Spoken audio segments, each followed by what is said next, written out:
एक बार की बात है, एक लड़का था, उसका नाम सबल था, जो नगर में रहता था। वह अपने जीवन से बहुत निराश था। उनकी निराशा का कारण यह था कि वह अब तक अपने जीवन में कुछ नहीं कर रहा था। उसके माता पिता उसे ताने मारते थे कि आपके सभी मित्र कुछ न कुछ कर रहे हैं, लेकिन आप अभी भी घर बैठे हैं। दोस्तों के बीच भी अक्सर उनका मजाक उड़ाया जाता था। वह कहीं जाता तो लोग उससे पूछते कि आप क्या कर रहे हैं। उसे यह बताने में भी शर्म आ रही थी। वह कुछ नहीं कर रहा था। धीरे धीरे उसने रिश्तेदारों से मिलना जुलना कम कर दिया और लोगों से मिलना भी बंद कर दिया। वह ज्यादातर समय घर पर ही रहता है। वह अकेला रोता है और भगवान को कोसता है और अपनी किस्मत को दोष देता है। अब उसे अपना जीवन बोझ लगने लगा था। कभी कभी वह सोचता कि कब वह कुछ करने के योग्य बनेगा, और फिर वह सोचता कि जिंदा रहने से अच्छा मर जाना है। एक दिन वह अपने नगर की एक गली से गुजर रहा था। तभी उसने देखा कि एक उपदेशक दुख और परेशानियों पर उपदेश दे रहा है। वह भी उसी भीड़ में सबसे पीछे बैठ गया और गुरु के प्रवचन सुनने लगा। उपदेशक कह रहा था, दुख एक शिक्षक की तरह है जो हमें जीवन की सच्चाई दिखाता है और हमें जीने का सही तरीका सिखाता है। आप चाहें तो जिंदगी जीना भी सीख सकते हैं। गुरुजी उपदेश दे रहे थे कि तुम चाहो तो कुछ भी हासिल कर सकते हो और अगर चाहो तो एक कोने में बैठकर रो सकते हो। इन सभी बातों को सबल ध्यान से सुन रहा था, लेकिन शिक्षक की यह बातें पसंद नहीं आई। उसने खड़े होकर कहा कि कुछ भी सिखाने से दुख दूर नहीं होता, इसमें केवल दर्द होता है। दुख की पीड़ा अनंत है। ऐसा लगता है कि इसके बाद कुछ होने वाला नहीं है। इससे कुछ भी फर्क नहीं पड़ता है। इसके सामने तो मौत भी छोटी लगती है। उपदेशक ने कहा, फिर तुम्हारा दुख क्या है? सबल ने उसके सामने अपनी सारी व्यथा सुनाई और पूछा, मेरे दुख का कोई उपाय है तुम्हारे पास? यह सुनकर शिक्षक मुस्कुराए और बोले, तुम उस दिन मेरे पास आओ जब आपके जीवन में वास्तविक दर्द हो। मैं आपकी समस्या का समाधान अवश्य करूंगा। यह कहकर गुरु वहां से चला गया। सबल ने सोचा, कहीं मेरा दुख नकली तो नहीं है? क्या मैं जिस दर्द से गुजर रहा हूँ वह नकली है? मेरा दुख कोई नहीं समझ सकता। जब माँ बाप नहीं समझते तो गुरु क्या समझेगा? उनके दुखों से व्यथित होकर सबल ने एक फैसला लिया कि अब वह कुछ करेगा। सबल ने एक छोटा व्यवसाय शुरू किया, पर उसे सफलता नहीं मिल रही थी। लेकिन उसके घर वाले पूछते हैं कि क्या वह कुछ कोशिश कर रहा है। वह अपने व्यवसाय में लगा रहा और धीरे धीरे उन्हें सफलता मिलने लगी। फिर उसने गति पकड़ी और केवल 3 साल के अंदर ही वह एक बड़ा बिजनेसमैन बन गया।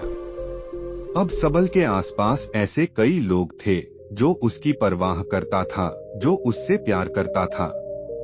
अब उनके परिवार के सदस्य भी उसकी तारीफ करते नहीं थक रहे थे।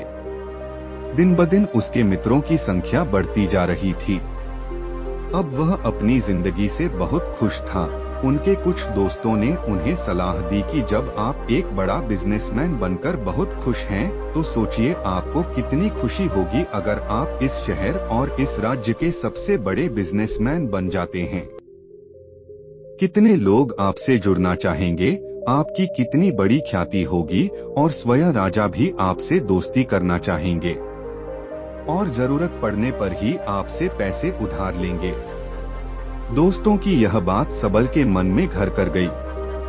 अब वह और पैसे कमाने की कोशिश करने लगा, लेकिन उसे यह सब बहुत ही जल्दी चाहिए था। वह समय बर्बाद नहीं करना चाहता था। उनका अधिकांश समय इन चीजों को प्राप्त करने में गलाने लगा, इसलिए वह ऐसे काम करने लगा जो सही नहीं था। उसने बड़ा उधार लेना शुरू कर दिया। उसके दोस्तों से पैसे की मात्रा और अधिक मुनाफा कमाने के लालच में वह अपने माल में मिलावट करने लगा। उसने अन्य व्यापारियों के खिलाफ भी साजिश रची और उन्हें डराया धमकाया, जैसा उसके दोस्त कहते थे वैसा ही करता था। वह इन तरीकों से ज्यादा पैसा कमा रहा था, पर अब उसके जीवन में पहले जैसा चैन न था। उनके मन की शांति गायब हो गई थी और वह रात को सो नहीं पाता था। वह हंगामे में रहता था। वह सब कुछ पाकर भी उन्हें किसी चीज में सुख नहीं मिल रहा था। एक दिन सबल अपनी गाड़ी में कहीं जा रहा था। तभी रास्ते में उन्हें उपदेशक का आश्रम दिखाई दिया। वह रुका और गुरु के पास जाकर बोला, संत, आपने मुझे मेरे पास आने के लिए कहा था जब मेरे जीवन में सच्चा दुख आता है। अब मैं बहुत दुखी हूँ कि मेरी नींद हराम हो गई है। मुझे कहीं भी शांति नहीं मिल रही है। इस प्रकार सबल ने अपनी सारी समस्याएं गुरु को बता दी। गुरु ने कहा, जब तुम पहली बार मुझसे मिलने आए थे तब भी तुम किसी दुख में थे। आपने उस दर्द से क्या सीखा? सबल ने कहा कि सिर्फ सोचने और चिंता करने से कुछ नहीं होता। आपकी दृष्टि को सच करने के लिए यह कार्रवाई करता है और सिर्फ काम करने से कुछ नहीं होता, परिणाम भी मिलना चाहिए। जब आपको लगता है कि आपका लक्ष्य हासिल नहीं होने वाला, तब राह में चाहे कितनी भी मुश्किलें आ जाए, मन कितना भी निराश क्यों न हो, कितना भी लगता हो कि अब कुछ नहीं होने वाला है, तभी विश्वास करें, मैं जो भी कर रहा हूँ उसमें अवश्य सफल होऊंगा। लोग केवल सफल लोगों का सम्मान करते हैं। कोई कितना भी अच्छा क्यों न हो, वह हमेशा लोगों की नजरों में बोझ बने रहते हैं। यह सब सुनकर उपदेशक मुस्कुराया और बोला, जब आपके पास है तो यह वास्तविक दुख नहीं है। अपने जीवन में वास्तविक दुख आए तब मेरे पास आओ, मैं उसे ठीक कर दूंगा। सबल ने जाते समय साधु को सोने के सिक्कों से भरा घड़ा भेंट किया। घड़े को देखकर गुरु ने कहा कि यह मेरे किसी काम का नहीं है। उस पेड़ के नीचे गड्ढा खोदकर गाड़ दो। सबल ने घड़े को पेड़ के नीचे दबा दिया, जैसा कि गुरु ने बताया, और वहां से चला गया। कुछ दिनों से कारोबार ठीक चल रहा था, लेकिन व्यापार के गलत तरीके के कारण धीरे धीरे उसे व्यापार में घाटा होने लगा। उसकी सारी दौलत धीरे धीरे खत्म होने लगी और एक दिन ऐसा भी आया जब उसके पास कुछ भी नहीं बचा और उस पर कर्ज का बोझ चढ़ गया था, परंतु वह निश्चिंत था, क्योंकि उसने अपना सारा कर्ज अपने दोस्तों से लिया था। उसने सोचा कि उसके दोस्त बुरे वक्त में उनके साथ खड़े रहेंगे, लेकिन ऐसा कुछ नहीं हुआ। जैसे ही बुरा वक्त आया, दोस्त पहले उससे कर्ज मांगने लगे। अगर उसने कर्ज नहीं लौटाया, उन्होंने उसे जान से मारने की धमकी भी दी। उनके सभी शुभचिंतक और प्रियजन उससे दूर हो गए। उसके दोस्त जो उसके साथ मस्ती किया करते थे, अब उससे दूर भाग रहे थे। उसका परिवार उसकी गलतियां और कमियां गिनने लगा।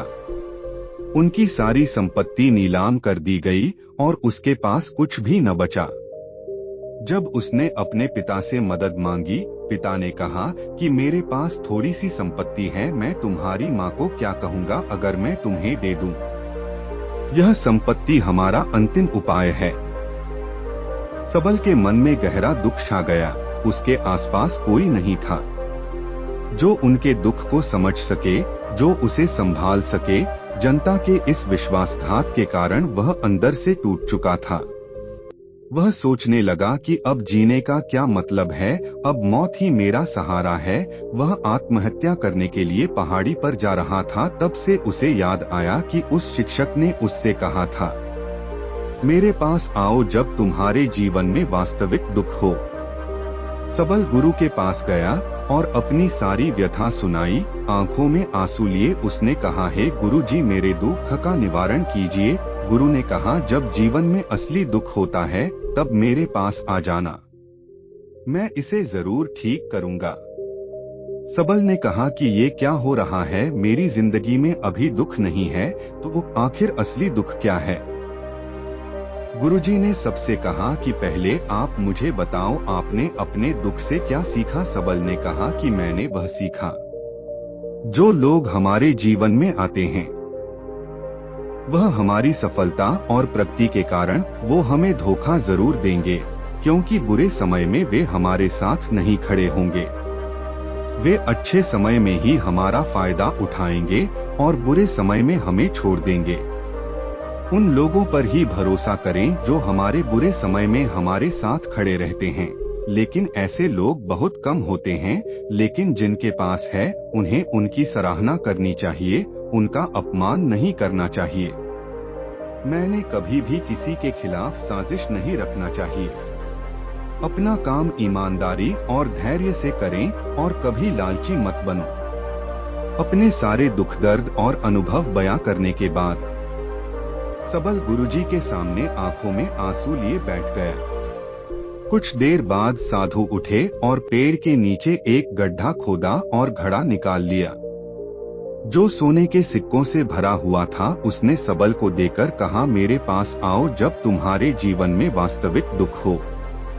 सबल ने अपने शिक्षक को धन्यवाद दिया और उसे प्रणाम करके चला गया। उस पैसे से उन्होंने एक छोटा सा व्यवसाय शुरू किया। अब वह छोटा व्यापारी बनकर भी खुश हैं। उन्होंने पूरी लगन और ईमानदारी से कारोबार किया। जल्द ही वह अपने शहर का एक बड़ा व्यापारी बन गया। उनका जीवन सुख सुविधाओं से भरा हुआ था, लेकिन कोई कितना भी अच्छा क्यों न हो, लेकिन जीवन में दुख आता है तो सबल के जीवन में भी दुख आते थे। अपने माता पिता की मृत्यु के रूप में वे दोनों एक ही दिन मर गए। सबल अपने माता पिता से बहुत प्यार करता था, इसलिए उनके निधन से उन्हें गहरा सदमा लगा।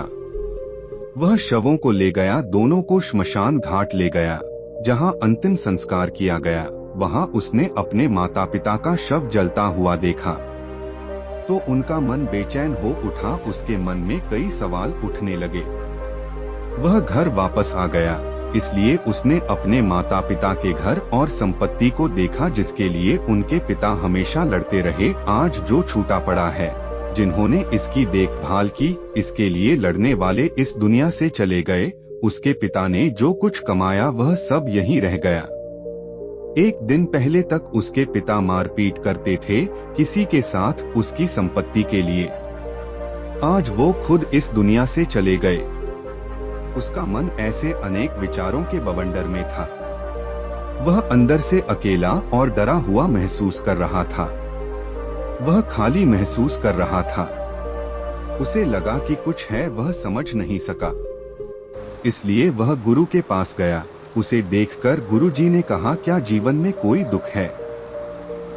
सबल ने कहा, वैसे तो जीवन में कोई दुख नहीं है, सब कुछ अच्छा चल रहा है, लेकिन आज मेरे माता पिता का देहांत हो गया है। मैं इस घटना से बेहद दुखी और परेशान हूँ। गुरुजी ने कहा, इसमें दुखी होने की क्या बात है? एक दिन सबके अपनों को मरना है। कोई न कभी जिया है और न कभी रहेगा। एक दिन तुझे भी मरना है। शायद तुम कल ही मर जाओगे या आप आज भी मर सकते हो। सबल ने कहा, क्या कह रहे हो गुरुजी? मैं भी मर जाऊंगा, लेकिन मैं अभी जवान हूँ। गुरु ने कहा कि सब जी रहे हैं इस भ्रम में कि मृत्यु केवल दूसरों को आती है, बड़ों के पास ही आती है। लेकिन जवान और बूढ़े मर जाते हैं, बच्चे मर जाते हैं। मौत का उम्र से कोई लेना देना नहीं है। यह सभी को प्रभावित करता है। मास्टर जी की ये बातें सबल के मन में घर कर गईं और वह चुपचाप चला गया, लेकिन उसका मन अभी भी बेचैन था। वह खाली महसूस कर रहा था। वह सारा दिन अपने बारे में ही सोचता रहा कि वह कौन है, वह इस दुनिया में क्यों आया है, क्या जीवन का लक्ष्य केवल चीजों को खाना और मरना है? ऐसे कई सवाल उसके दिमाग में लगातार उठ रहे थे, लेकिन उन्हें अपने किसी भी सवाल का जवाब नहीं मिल रहा था और उसका दुख दिन ब दिन बढ़ता ही जा रहा था। इसलिए कुछ दिन बाद वह फिर से गुरुजी के पास पहुंचा और बोला, हे स्वामी, मैं बहुत दुखी हूँ, क्योंकि मैं यह नहीं जान पा रहा हूँ कि मैं कौन हूँ और मैं इस दुनिया में क्यों आया। यह सुनकर गुरुजी मुस्कुराए और बोले, आज आपके जीवन में पहली बार सच्चा दुख उत्पन्न हो गया है। यह वास्तव में दुख कहलाने के लायक हैं। हम नहीं जानते कि हम कौन हैं, हम क्यों आए हैं, क्या करें। कैसे करना है? सबल ने अपने गुरु से कहा कि उसकी दुर्दशा दूर करो। गुरु ने कहा कि हम सभी इंसान हैं, जीवन भर संग्रह करते रहते हैं। सबल ने कहा कि सभी इंसान जीवन भर धन, सम्मान, परिवार, प्रतिष्ठा, मित्र, शत्रु आदि जमा करता है। गुरु ने पूछा, क्या हम एकत्रित की गई चीजों में से कुछ भी अपने साथ ले जा सकते हैं? सबल ने कहा, कोई भी इंसान अपने साथ कुछ भी नहीं ले जा सकता, वह सिर्फ अकेला ही जाता है। मेरे माता पिता भी अपने साथ कुछ भी नहीं लेकर गए, सब कुछ धन संपत्ति वैभव सब कुछ यहाँ पर छोड़कर गए।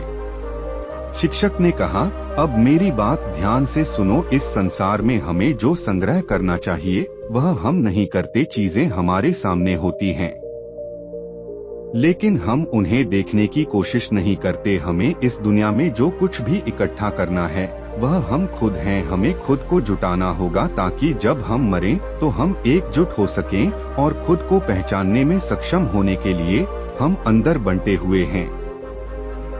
हम प्यार, नफरत, गुस्सा, ईर्ष्या में बंटे हुए हैं। क्रूरता, धन, स्थिति, प्रतिष्ठा, सम्मान, पहचान, धर्म, जाति, सैकड़ों हजारों ऐसी चीजों और इच्छाओं में हम विभाजित हैं और टुकड़ों में जीवन जी रहे हैं। इस विभाजन के कारण हमारी चेतना कभी एक नहीं हो सकती। हमारी चेतना शक्ति बिखरी हुई है, इसलिए हमारे पास इतना समय नहीं है, इतनी ऊर्जा नहीं कि हम मुड़ सकते हैं और अपने भीतर देख सकते हैं। वास्तव में धन, सम्मान और सुविधाओं का अभाव, लोग इसे दुख समझते हैं और जीवन भर के लिए जो दुख कहकर रोते रहते हैं और समाधान खोजने का प्रयास करते रहते हैं, उन्हें अपना समाधान कभी नहीं मिलेगा, क्योंकि जिसे लोग दुख कहते हैं वह वास्तविक दुख नहीं है, यह सिर्फ एक आदमी की इच्छा है। उसकी इच्छा कभी पूरी नहीं होती, इसीलिए व्यक्ति को कभी उनके प्रश्नों का समाधान नहीं मिलता। इसलिए इन सब से परे, यदि आप अपने दुखों का अंतिम समाधान चाहते हैं तो सबसे पहले खुद को समेटो। इस दुनिया से अपनी ऊर्जा वापस ले लो और इकट्ठा करो। अपने आप पर ध्यान केंद्रित करो, स्वयं पर ध्यान दो। अपने मृत्यु से पहले अपने आप को जानने की कोशिश करो, बिखरो मत। सबल ने कहा, तो गुरुजी, क्या हम इस संसार को छोड़ दें? हमारी सभी इच्छाओं को मार देना चाहिए, किसी से प्रेम नहीं करना चाहिए, धन संग्रह नहीं करना चाहिए, सम्मान की आशा छोड़ देनी चाहिए। शिक्षक ने कहा कि भावनाओं और इच्छाओं ऐसे बिखरे हुए मनुष्य में से निकल आओ, जैसे कोई पत्थर पहाड़ से गिरे जिस पर पर्वत का कोई वश नहीं है सिवाय देखने के। परेशान होना और कुछ खोना, वैसे ही बिखरे हुए मनुष्य की इच्छाएं बेकाबू और दर्दनाक हैं। उसका अनियंत्रित मन इच्छा करता रहता है और कल्पना करता रहता है और यह दुख देता है। लेकिन जब एक व्यक्ति अपने मन को एकत्र करता है तो वह जो कुछ भी करता है वह उसके नियंत्रण में होता है। फिर उसकी इच्छा से इच्छाएं भी उत्पन्न होती हैं। सबल ने कहा कि आपने मेरे असली दुख का समाधान कर दिया। आपका बहुत बहुत धन्यवाद। अब से मैं खुद को समेटने, खुद को तराशने की कोशिश करूंगा। गुरुजी ने कहा कि मानव शरीर में बहुत ऊर्जा और शक्ति है, लेकिन यह फालतू के कामों में बंटा हुआ है, बेकार की बातों में लगा हुआ है। यह एक बहुत ही शक्तिशाली मशीन की तरह है। एक बच्चे के हाथ में रखा जा रहा है और वह बिना सोचे समझे अपनी शक्ति बर्बाद कर रहा है और बिना किसी नियंत्रण के। इसीलिए इस शक्ति पर ध्यान दें, अपनी चेतना, और इसे इकट्ठा करें। सबल को अपने प्रश्नों का उत्तर मिल गया। उसने अपने गुरु का शुक्रिया अदा किया और चुपचाप चला गया। दोस्तों, उम्मीद है आपको यह कहानी पसंद आई होगी। अगर आपको यह कहानी पसंद आई हो तो अपने दोस्तों और परिवार के साथ जरूर शेयर करें। आपका कीमती समय देने के लिए धन्यवाद।